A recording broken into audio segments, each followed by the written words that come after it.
Well, today it gives me great pleasure to be with a great gentleman who has, of all things, a math background. I have a great admiration for people that have a bachelor in math, and he is actually won an outstanding educator award and British Columbia Association of Mathematic Teachers. Now, when you talk real estate, isn't that the most important thing, that you understand the math? And certainly when Christian took over his father's business as a financial advisor, he inherited some 40 years worth of experience as financial planning. But he had a special interest in real estate, and that's where we, of course, at the Real Estate Action Group and at Ozbuzz, we're always very, very interested. Now, he brings math to the table. He brings a love for real estate to the table. And, he has created financial education videos on YouTube, and he volunteers locally and abroad with his philanthropic project. His name is Christian Dine, and welcome, Christian. Oh, thanks so much for having me, Ozzie. It's always a pleasure to be in your presence because I too learned so much from you.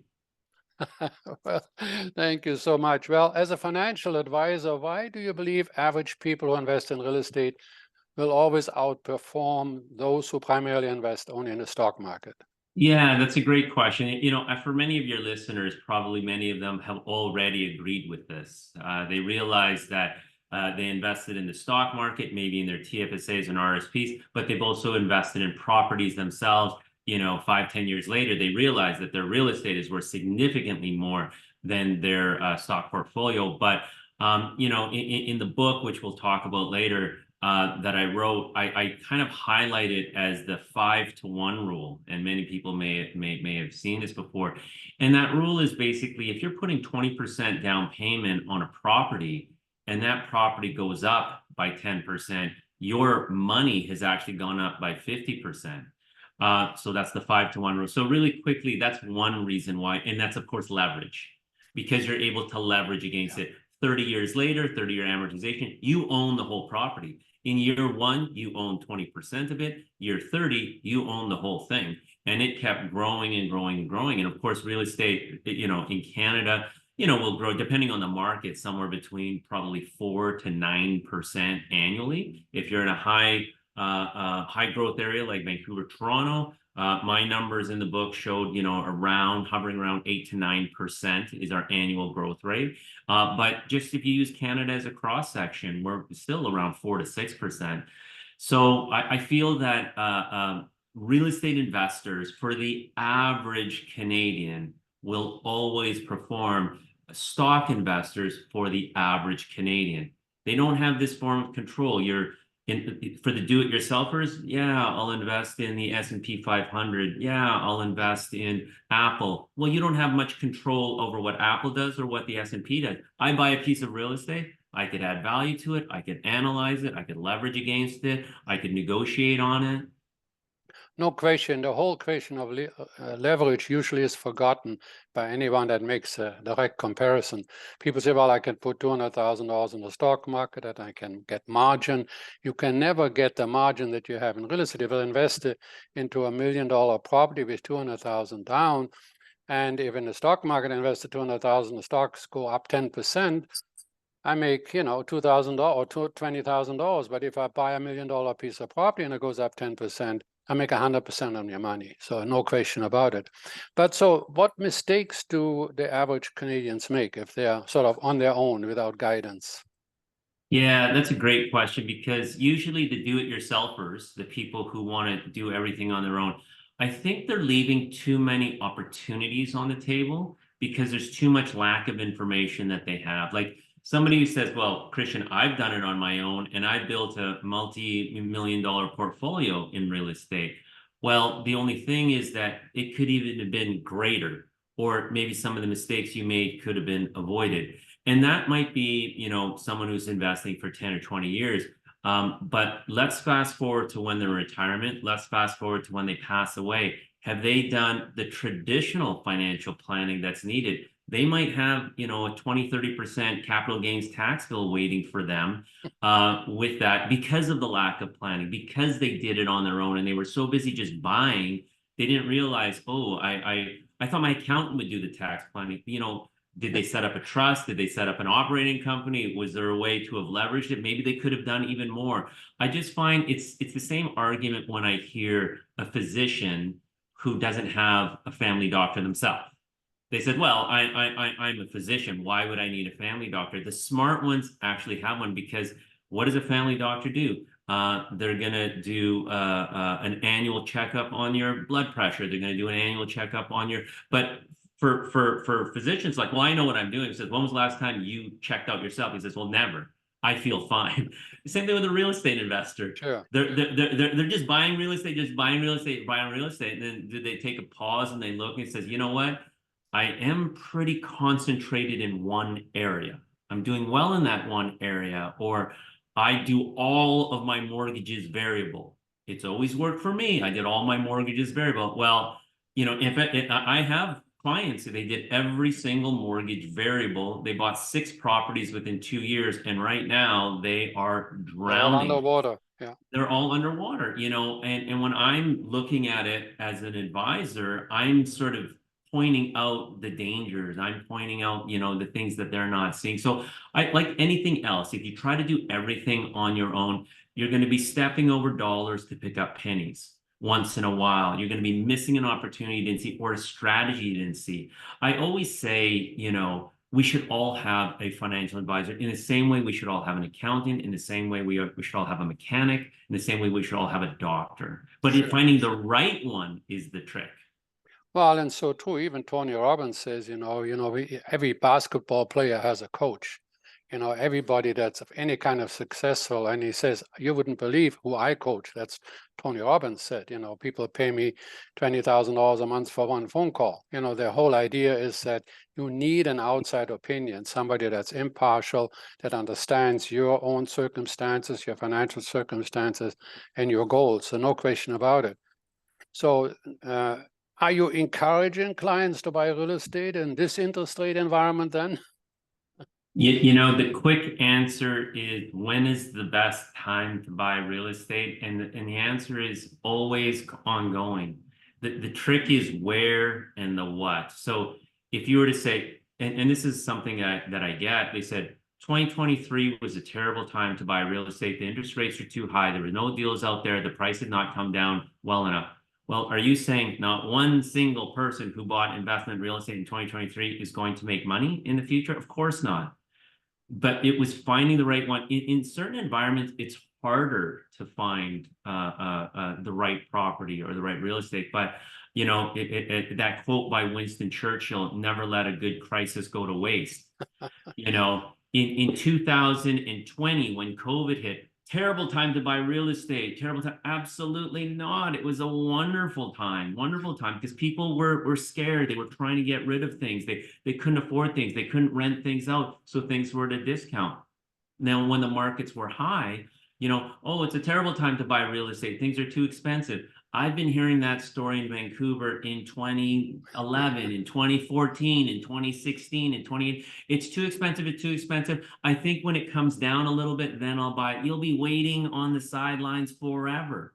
But really, if you're a do-it-yourselfer, then you know that there's always an opportunity out there. The hard part is finding it. If you're not a do-it-yourselfer, are you working with the right advisor who's actually going to show you the deal? It might be expensive. It might be a 35% down payment. It might even be a 40% down payment. But if somebody can analyze this and say, no, this is a great deal. This is a great IRR. This is a good cap rate, good cash flow. You might not get it at 20% down, but this is a good solid investment. That's the person who's going to say, yes, it was a good time to buy in real estate. I'm glad that I bought the real estate at the time. It didn't look like the right deal at the time, but I had this impartial advisor to help me to close on that opportunity. Yeah, no question. I mean, in all my life, I hear 3 things. One is, every year, too many realtors in the business. 2, the young people can no longer afford it. And then 3, I wish I bought 5 years ago. It's always that, when was the best time to buy? Yeah, it's now, right? But buy the right thing, not everything. And understand yourself. Do you want to be an investor and look at the long term? Or are you on a flipper? I mean, if you're buying a house right now or a condo in Vancouver, and I'm not sure that you agree, but in Vancouver right now, you're not an investor. If I spend $1.5 million on a condo and rent it out at $3,000 a month, by no measure is that investment. It might be a great flip, though. In this regard, I'm a flipper. I'm looking to make a profit on selling it at a profit, or we call it a shark. If you're a shark, then you know, you want to. People always come, Ozzie. When you find a good foreclosure, call me. Sure, I will. I just met you in the hallway. I will call you, right? And then it's a good foreclosure. You're taking somebody else's house away. But maybe what you should do is go to court and sit in and learn a little bit about it. Anyways, the point is, you're always learning is always good. And we have a real estate action group, and we're very fortunate to have you as a member of that action group, where everybody meets every month. And the questions sometimes seem simple, but they're very important that we understand them. And I think you went to the great lengths to write a book, you know, on Yes. trying to clear up the thinking process of growing wealth through real estate. What inspired you to do that? So the book that I've just recently completed in 2024 is called Break Your Wealth Ceiling. And it's subtitled How Ordinary People Have Created Extraordinary Wealth Through Real Estate. It is available on Amazon, but what inspired me to write the book, it's essentially a story with examples. And it's of how wealth was created from members of my family, also from clients of mine, as well as friends of mine, colleagues. And like one great story is, I call it the three wise men. And there are three teachers that I taught with in my first career. One was the counselor, high school counselor. One was a math teacher in my department. And the other one was the art teacher. And all three of them had retired early. All three of them had multiple properties that were generating cash flow. All three of them had wrecked properties in sunny destinations. And none of them had a side job, and none of them had a side hustle or a business. They were just teachers. And if you compare, I would call it not even the 1%, the 0.1% of the teaching industry. When you compare it against the 99.9, these are hardworking teachers, wonderful people who are leaning on their RSPs and their pensions, but they're going to have a very different story when it comes to retirement and the helping of their own children. And that's like a premise of, well, how did these three people do it? There's only one way, real estate. There really is only one way, and they did it in a very safe way. They themselves had a mentor, perhaps in the form of their parents, perhaps in the form of other people that were doing it. I wanted to write a book to say it is possible if it's possible for a high school teacher, it is possible for you. Except the how and the when and the why, you know, and that's where the book kind of comes into play. And it inspired me because another story through the book is my mother, my aunt, and my uncle. These are three people that immigrated from the Philippines at the same time in the early 70s. These are people who survived the 80s. Two of the three lost their homes to the interest rates of the 80s. They had about the same number of kids. They had a very similar job, professional job, similar income. None of them made over $100,000 a year. But the fast forward now, they're all in their 70s.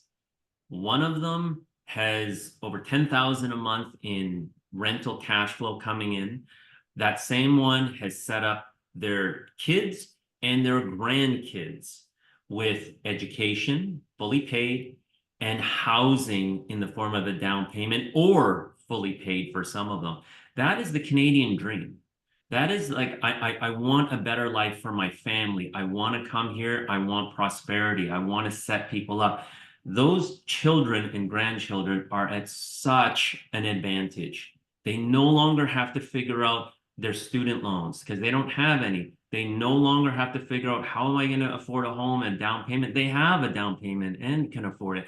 For me, I have three daughters. I'm going to set them up in the exact same way, but it has been done through real estate. Real estate will solve our real estate problem. Stocks cannot solve a real estate problem unless you are investing an enormous amount in your stock portfolio, which I also don't encourage as well. So that's what inspired me to write the book. I'm trying to get as many people to read it as possible. In the same way, when you wrote books, Ozzie, you were trying to give information to Canadians and say, this is accessible to you. Please read this book. What you do with it is now up to you. But that was the purpose of my book. Just if you're watching this on our video channel, go down in the comments section. The title of the book and where you can buy it is right there.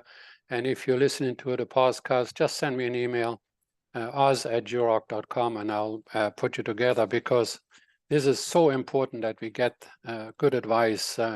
It's funny, people always say, you need a mentor or you need an advisor. And then they say, well, some great personality, Mahatma Gandhi or somebody should be my mentor. Well, he can't. He's dead. You need a life mentor. You need somebody that you can pick up the phone and call and say, what do you think about this? I'm thinking of buying that. Or maybe he has a math question like myself. That would be the big thing. How does that work out? But the point is, you need an advisor that's accessible. And so how is your financial practice different than traditional advisors?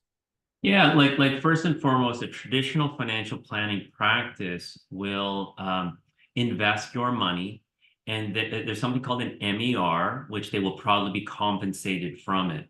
So if you have $1 million portfolio and a 1% MER, well, that's $10,000 annually that they're making off of your $1 million portfolio. And what are they doing? They're investing the money.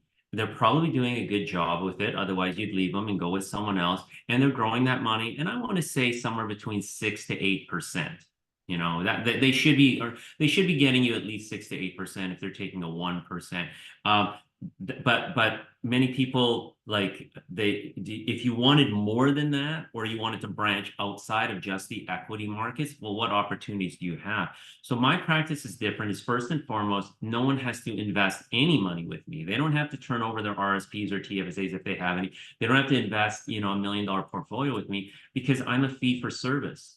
So the fee-for-service model is very, very different. It's very similar to the way you compensate your lawyer or your accountant. They're providing you with a service, and they are charging you a fee. So our fees range between how much people want from us. Do they want us to just get them financially organized, or do they want us to analyze their real estate? Or do they want us to show them real estate? We come across deals all across Canada, the US, and in Mexico. The level of service at that top tier that we provide is actually showing and providing the analysis of the deals. And the way that our practice is incredibly unique is we're not compensated in the form of a commission, because we're not realtors. We're not mortgage brokers. We're just the people analyzing and showing you the deal, analyzing and showing you the deal, and then connecting you with the opportunity of where we found the deal. We deal with over 20, probably closer to 30 real estate teams in 3 countries, Canada, Mexico, and the US. And these are usually Canadian-based teams that happen to be able to provide real estate opportunities in these other countries, as well as in Canada. They're just sending us deals. They're sending us opportunities. We're analyzing them. We're vetting them. We're seeing if it fits a profile. We're doing our own research on them. And then, of course, we're showing it to clients. So that way, a lot of these guys who are trying to do it on their own, maybe they come across 4 or 5 properties per year. Well, we're coming across a minimum of 20, probably closer to 30 to 40 per year that are investment ready, but they go quickly. If it's a good deal, they're going to go quickly. So it's a fee for service, but it's planning fee for service. So not only will we help with the real estate side, you also need your retirement plan. You also need to analyze, are you under or over insured? You also need to look at your cash flow and your budget planning. You also need to figure out how am I going to pass this wealth on to my children? So that's all of the traditional financial planning, but now we've coupled it and catered towards the real estate investor. Well, and certainly it's such a complicated world. Everybody right now, we seem to have a market that's almost psychology driven. Interest rates are going to go down, and people are acting as if they already are down. and so the market is going up, then it's going to go down, and it is so confusing. So to have somebody analyzing a deal of that you found, or maybe even one that they found, it's got to be valuable. So when you talk about those three areas, what areas is your team finding deals that they recommend currently? Sure. Like obviously we are based in BC. However, my partner is out in Ontario, but we have been focusing quite heavily on growing areas such as Alberta. So Alberta is one of the key focuses we've been focusing on for the last 2 years. And we were telling clients in certain areas of Alberta in 2022, we were saying, we really believe this is great. Here's several different properties that we're really liking. And those, of course, of our clients who followed suit and bought it, they're all grinning from ear to ear. We were saying Fraser Valley back in 2013, 2014. We were saying Fraser Valley, Fraser Valley, Fraser Valley, Chilliwack, Abbotsford. And those who followed suit, and we put our money where our mouth is. Like, these are areas I also invest in. So currently Alberta is one area of focus. Certain areas of BC where we know that there is infrastructure going in, and there's a lot of money going in order to expand. But those areas that the real estate is quite inexpensive and the real estate is quite scarce. So when it comes to supply and demand, there's going to be we know there's a huge amount of demand. We know there's not enough supply, so we know what is going to happen with the housing prices. So we're sort of there. We're liking certain areas in Ontario. So those three provinces is where we're putting the majority of our stock. But we have real estate teams out in the Maritimes. I believe the Maritimes still has some opportunity. However, if you were there 4 years ago, you're grinning from ear to ear, especially if you were looking at multi-units. But now it's kind of that hidden gem on the multi-units where everyone thinks that, it's passed. It hasn't quite passed.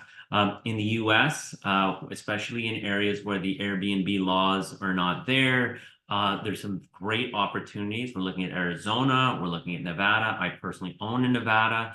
Other areas in Mexico that we're looking at. And I know you're not a huge fan of Mexico, but a lot of our clients, it's on their bucket list. They want, the view that I have in my virtual background over here. So we don't want to say, no, don't do that. We want to say, how can it be done? Is it on your bucket list to own some sort of a property that you can visit yourself that will also generate rental cash flow? Well, with what's going on right now, especially in Mexico, with the train that's being built and it's going to connect all of those different communities, let's take a look at those undervalued properties over there. So I actually just got back from Puerto Vallarta.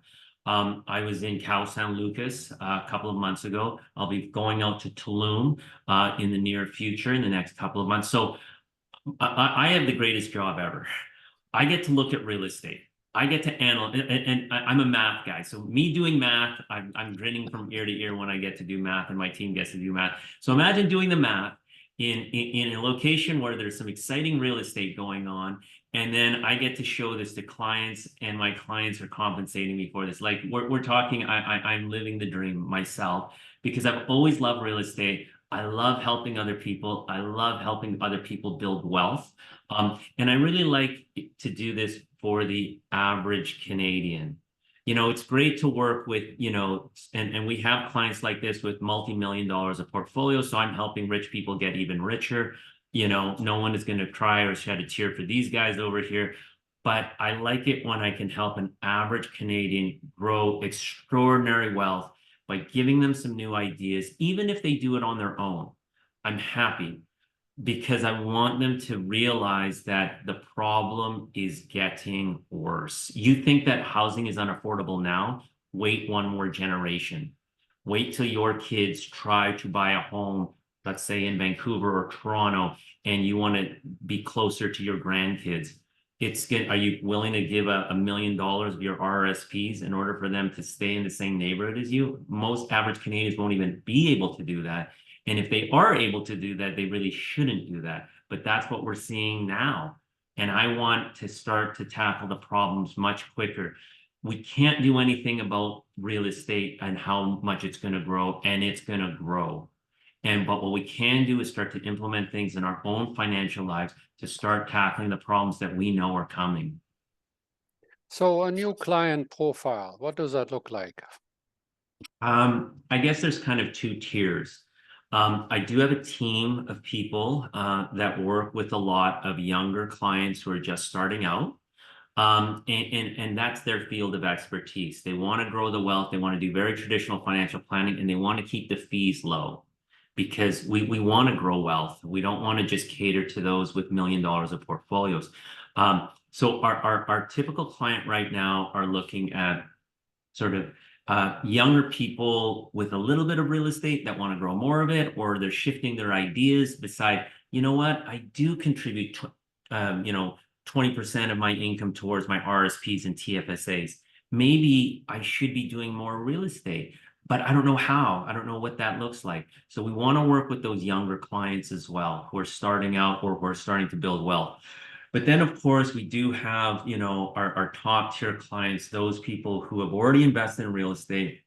They own multiple properties. They want to add more to it. Maybe they're getting close to retirement. They're trying to figure out how to pass this well. They still have the capability of buying more for the next decade. They just want to know where, and they want a level of expertise which their current advisor is not giving them, or they're not working with an advisor. So we kind of have that I'm starting out and I want to do more real estate, or I have real estate and I want to grow that wealth and deal with capital gains. So really, the quick answer is anyone who likes the idea of fee for service, but also wants to build wealth in real estate. That's what the profile of our client looks like. And usually when we meet with them, we're actually not trying to convince them to work with us. We're first trying to see, is there a fit with what you're trying to do and what we do? Because our practice is actually quite mature. We're not actually looking for 1,000 more clients. We're looking for a select few of the right client looking for our service. I think that makes a lot of sense. There has to be a meeting of the minds. I see it all the time in the real estate action group. We have put thousands of people through it in the last 20 years, and sometimes somebody just hits it off. There's that magic. That's why I always feel that after every night that we have, let's have a glass of wine and hang on a little bit so that we get to talk and see what other people do. Because it's one thing to know you're a financial advisor, but to understand how you just explained how you care for your clients and you have a real estate bent, that is important that I learned that. Now, if somebody wants to learn more about you and your practice, how do they do that? Yeah, I guess there's two ways. One is to visit the website, and it's at latitude-west.ca. It just basically gives a little bit more of our background. Another way is to read the book, because then you'll really get to know about our philosophy, about me, my background story, and what we're doing with our clients. So those are two quick ways. If you're ready to, or if you'll have questions that you need answered, then absolutely we can book a time to talk. And if you wanted to reach out, we would usually go through my assistant, and my calendar can be quite challenging. But yeah, I would like to chat with people. And like I said, I'm trying to help as many people as possible. If you're at the stage where you want to take action, where I've been looking for an advisor team like you, for a long time now, Christian, let's book a meeting. If you're looking, let me just understand a little bit more about what you do and how you do it. Then maybe let's start with the website. Maybe let's just start with, reading the book, maybe seeing a couple of videos which we produce. But I think it's that stage of the relationship with, well, what stage are you at? Even if we were to onboard a client, they said, oh, I love the ideas of real estate and I really, really want to grow my wealth in real estate. But if I didn't think you were actually going to make a purchase in the next 2 years, I actually wouldn't take you on as a client. Mm-hmm. You know what? Yeah. When you have an action group, I have an action practice. There's no point in paying me a fee if you're just going to sit on the sidelines. You're going to be upset with the result. I'm going to be upset with the result. I'm going to say, I showed you 20 properties that fit your profile this year, and you didn't take action on one single one. Why on earth are you working with me in my practice? You could just be doing this on the sidelines. And just I want to work with people when they're ready to make a move. Well, that's why the whole focus on our group is the word action. We start out the year, every year we have an action plan. And I watched some of those plans. They are marvelous. I mean, they're typed out uniquely. They're, they're just really great pieces of work, 20, 30 pages. And then I realized maybe 2 months later, so did you do all the things that you were going to do? Well, I haven't started that, but next month I will. But what about that finely tuned action plan? I used to have the privilege to run a very large corporation, and we had 320 branches, and we would budget and work for months to get the next year planned and everything ready. And we always had this action plan. And we'll go into a branch and said, let's take a look at the action plan. You want to see my action plan? Well, yeah, remember we did this thing together, and then you have to look everywhere to find it. And in the end, the actions weren't taken. Action is really everything. Just do it. That's the important thing. Yeah, and that's what I almost find sometimes. An analogy is getting a gym membership versus getting a personal trainer. If you get a personal trainer and you're paying them, you're going to make those sessions. You're not going to cancel on the session. Where if you get a gym membership, you might not go to the gym. 5 months has passed by. You paid 5 months of membership fees, but you never went to the gym once. So that's like me. I'm the coach. I'm the trainer. I'm the someone who's like, we're having a quarterly meeting. At the next quarter, this is the action plans that you have set out for yourself. I know what I need to do on my side. You need to know what you do on your side, and we're going to meet in a quarter, and we're going to see how far you got. You should have gotten pre-qualified by this point. There's 3 realtors I've set you up. That's the type of work that we're doing over here.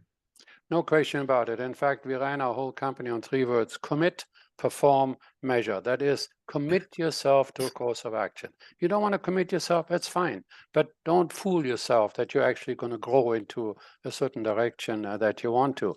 Commit yourself, then do what you committed to yourself. And then in short-term intervals, measure your results.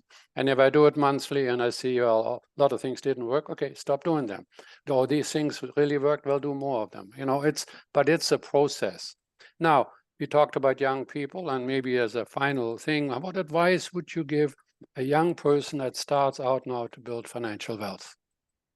Yeah, I think the climate now for young people is wonderful. There is, and in my opinion, there is absolutely no reason why a young couple or a young person just graduated cannot build wealth in their generation. And the reason is because there is some wonderful information out there in the form of books, podcasts, YouTube, and then there, of course, is accessibility to advisors. I'm picking up new clients from different provinces. Pre-COVID, all of my clients were in BC. After COVID, I'm picking up clients across the country. And that's fantastic. We don't have to be in the same room together anymore. So if we have all this access, why would a young person be limited to the financial advice from a 2-mile radius of their home? The advisor from the mall, they could pick up advisors in many different areas. So for young people, I would say, number one, figure out how you're going to grow your wealth. And if it is in the stock market, then you really should be reading more books on how you're going to grow that wealth. But if it's in the real estate market, which is what we're here talking about, who is going to be on your team? Are you going to join the Ozbuzz? Are you going to join the REAG? Are you going to be part of groups that are going to teach you about real estate?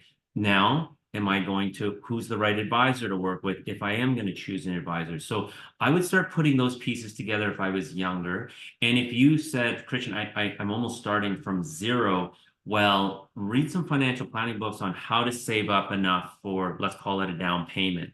What is the discipline I need? Okay, I need to take 20% of my income and pre-authorize, pre-debit it. But then during that time, don't just sit and wait on the sidelines. Get educated, read the books, come to your podcasts, read my book, read your books, read as many books as you can. Don Campbell's book, Rich Dad, Poor Dad, Robert Kiyosaki's book. Get as educated as you can to pick a strategy. And then when you're ready, I got 50K, or I've got 80K and I'm ready to do something with it. Then, of course, you take action. You might need someone or you might do it on your own. But if this is the strategy that's for you, you got to start now. You got to start getting educated. But I guarantee you that there are people graduating with their nursing degree, their teaching degree, their engineering degree. Right now in 2024, there are people immigrating to this country. They will be flying in. They've got a young family. They've got a suitcase and, a couple of bucks to their name, and that's it. And in one generation, let's fast forward 30 years from now, those people will be wealthy. We've seen it time and time again. And you said, so someone in 2024 is under the same conditions as me, and in 30 years, they're going to be incredibly wealthy. I've got so many stories of that in my book. Why can't it be you? But what is it that they're doing? So the first thing I give advice to young people is get educated, figure out what your strategy is going to be. Don't just wander around life saying, I hope in 3 years I can own a home. I hope in 3 years I could be investing in real estate. Like, hope is not a strategy. You have to take action. You have to figure out these different pieces in order to make it work. And then don't beat yourself up so much. It's easier to do a small goal on a weekly basis. That's my thing. I call it the 1% rule. Just become a 1% better version of yourself. And if it's in the financial realm, what's 1% better? How am I in a 1% better financial situation each week? Well, you might say, I ordered your book.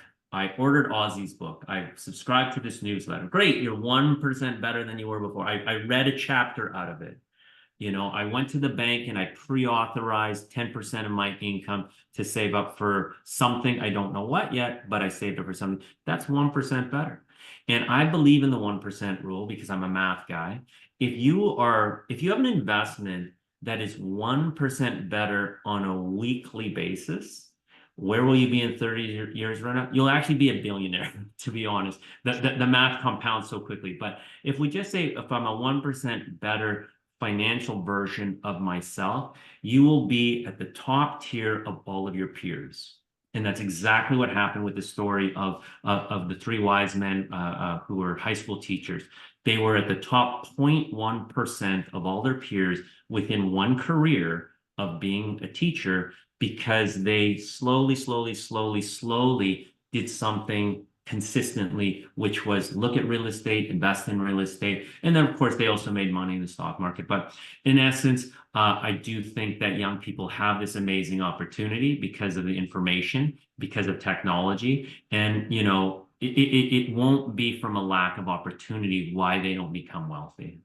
Well, and I think you couldn't say it better. That's exactly it. It's sort of the small actions we take that turn into big results. In all of my books, I always looked at the environment, and every environment that we went through in my life, and we went through some tough environments, it was the end of the world. Right now, it's the high interest rates. Then it was thousands of banks closed in the US. Then it was an Asian crisis, a Russian crisis, a Mexican crisis, a currency crisis. There's always some sort of a crisis. And yet, had you bought a piece of real estate, your own house, or a small investment, in the middle of the disastrous time, as you pointed out, COVID was a good time to buy. The key is to look at yourself, absolutely buy his book, learn that 1% rule every week, and then get on with it and invest in real estate with good advice. Thank you so much for joining me, Christian. And I will have all his information, his website, his book. It'll be all on the website, on the YouTube channel and the podcast. Yeah, absolutely. Thank you so much. And like I said, if you want to get to know me a little bit, it's latitude-west.ca. If you want to reach out, it's through my assistant. It's Jane, Jean, like blue jeans, Jean, at latitude-west.ca. And if I can help you in any way, even on just the advice side, I'm happy to do so. That sounds like a plan and an invitation. Take care. Have a great weekend. Bye-bye. All right. Thank you.